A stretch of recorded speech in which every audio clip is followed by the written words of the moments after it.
CBSE का verification और revaluation portal जो है वो अब बंद हो चुका है। 7 तारीख को रात 12 बजे तक छात्रों ने आवेदन किया वेरिफिकेशन और रीवैल्यूएशन के लिए। लगभग 1.6 लाख जो है वो छात्रों ने इसके लिए आवेदन किया और सीबीएसई ने कहा है कि अभी फ़िलहाल इतने छात्रों का आवेदन आ चुका है और इस पूरी प्रक्रिया के दौरान मतलब 2 जून से लेकर और करीब 7 जून आधी रात तक जो पूरी ये प्रक्रिया चली, जो आवेदन प्रक्रिया, उसके लिए हमने कोई सी भी तरह का टेक्निकल ग्लिच ना है, इसके लिए हमने आईआईटी के जो एक्सपर्ट टीम थी उसके साथ हमने मदद ली और देखा कि कोई गड़बड़ी ना होने पाए, छात्रों को कोई दिक्कत ना हो।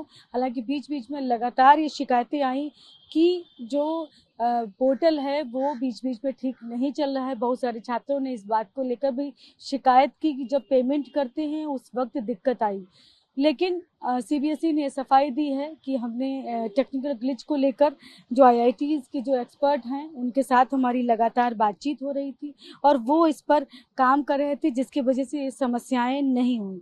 और सीबीएसई की तरफ से ये भी कहा गया है कि जो छात्रों को दिक्कत आ भी रही थी उसके लिए हमने बाकायदा हेल्पलाइन और हेल्पलाइन सहायता केंद्र जो है और इसके अलावा शिकायत निवारण केंद्र जो है वो भी हमने इसके लिए बना रखा था। जो भी छात्रों को कोई दिक्कत थी वो नंबर था, हेल्पलाइन नंबर, उस पर छात्र जो है वो कॉल कर रहे थे और उनकी समस्याओं का समाधान भी हो रहा था। सीबीएसई ने ट्विटर पर भी छात्रों से कहा था कि अगर उनको दिक्कत है वो डायरेक्ट मैसेज करके अपनी समस्या बता सकते हैं। और सीबीएसई का कहना है कि अभी जो पोर्टल खुला रहा, मतलब कहेंगे कि सबसे पहले जो पोर्टल 29 मई को खुलना था, वेरिफिकेशन और रीवैल्यूएशन पोर्टल, उस दिन नहीं हो पाया ओपन। शाम तक सीबीएसई ने कहा कि हमने आज पोर्टल नहीं खुला है और पोर्टल जो है अब 1 जून को खुलेगा, क्योंकि जो तकनीकी गड़बड़ियां हैं उसको ठीक करके हम 1 जून को ओपन करेंगे। 1 जून को भी सुबह से छात्र पोर्टल खोलकर बैठ गए कि हम उसके लिए आवेदन करेंगे, लेकिन उसके पोर्टल नहीं खुला।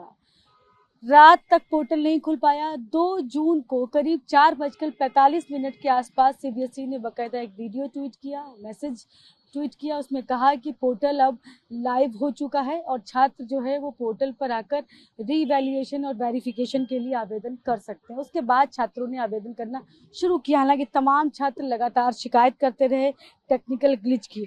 सीबीएसई का कहना है कि इस पूरी अवधि के दौरान, मतलब 2 जून से लेकर 7 जून आधी रात तक जो आवेदन करने का जो मौका मिला, उसमें 1.6 लाख से अधिक छात्रों ने 3.8 लाख से अधिक आंतरशीट से जुड़े जो है ना रीचेकिंग को लेकर आवेदन किया है। और हम इसके लिए बाकायदा, इनका कहना है कि हम इस पूरी प्रक्रिया का पालन कर रहे हैं और छात्रों को जो है आप रीवैल्यूएशन जो प्रोसेस शुरू होगी वो उनकी समस्याएं रीचेकिंग की हो या वेरिफिकेशन की, वो सारा काम जो है वो शुरू होगा। तो फिलहाल छात्र बस इसी इंतज़ार में है कि ऑन स्क्रीन मार्किंग सिस्टम में जो शिकायतें उनकी थी, जिसकी वजह से उनको रीवैल्यूएशन के लिए आवेदन करना पड़ा। तमाम छात्रों ने शिकायत की थी कि उनकी कॉपी ब्लर होने की वजह से कॉपी ठीक नहीं चेक हुई। कुछ ने कहा था कि उनके पेजेस चेक ही नहीं हुए, कुछ ने कहा कि टोटल में भी गड़बड़ आया। तमाम ऐसी शिकायतें छात्रों की तरफ से आई थी और उसके बाद ही जो छात्रों ने रीवैल्यूएशन के लिए अप्लाई किया था। और अब सीबीएसई का कहना है कि आगे की जो प्रक्रिया है वो शुरू होगी। एक मामले में सीबीएसई ने सफाई दी है कि छात्र जो लगातार बोल रहे थे कि जब वो, बहुत सारे छात्रों ने शिकायत की, जब वो पोर्टल ओपन कर रहे हैं तो उसमें लिखकर आ रहा है कि answer books photo copy application window के लिए जब आवेदन करते हैं, उनका जिसका आवेदन नहीं हो पाया था वो छात्र जो है वो रीवैल्यूएशन के लिए भी अप्लाई नहीं कर पाए हैं। तो सिर्फ वही छात्र छूटे हैं जिनको कि पहला जो स्टेप था वो नहीं जो कर पाए, जो आंसर शीट नहीं ले पाए, वही छात्र जो है वो आगे रीचेकिंग और वेरिफिकेशन के लिए भी अप्लाई नहीं कर पाए हैं। बाकी उन्हीं छात्रों के जो जब वो अप्लाई कर रहे थे तो उसमें शो कर रहा था रोल नंबर नॉट फाउंड। तो ऐसे छात्रों के लिए सीबीएसई ने कहा है सिर्फ वही छात्र छूटे हैं, बाकी जिन भी छात्रों के आवेदन करना था वो आवेदन कर चुके हैं।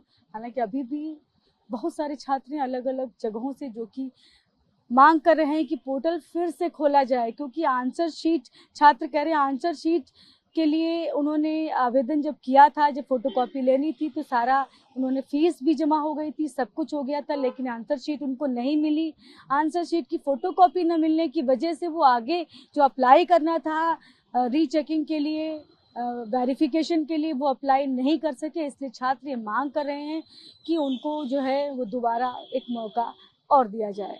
कैमरा पर्सन चेतन के साथ मैं शालिनी वाजपेयी, TV9 भारतवर्ष दिल्ली।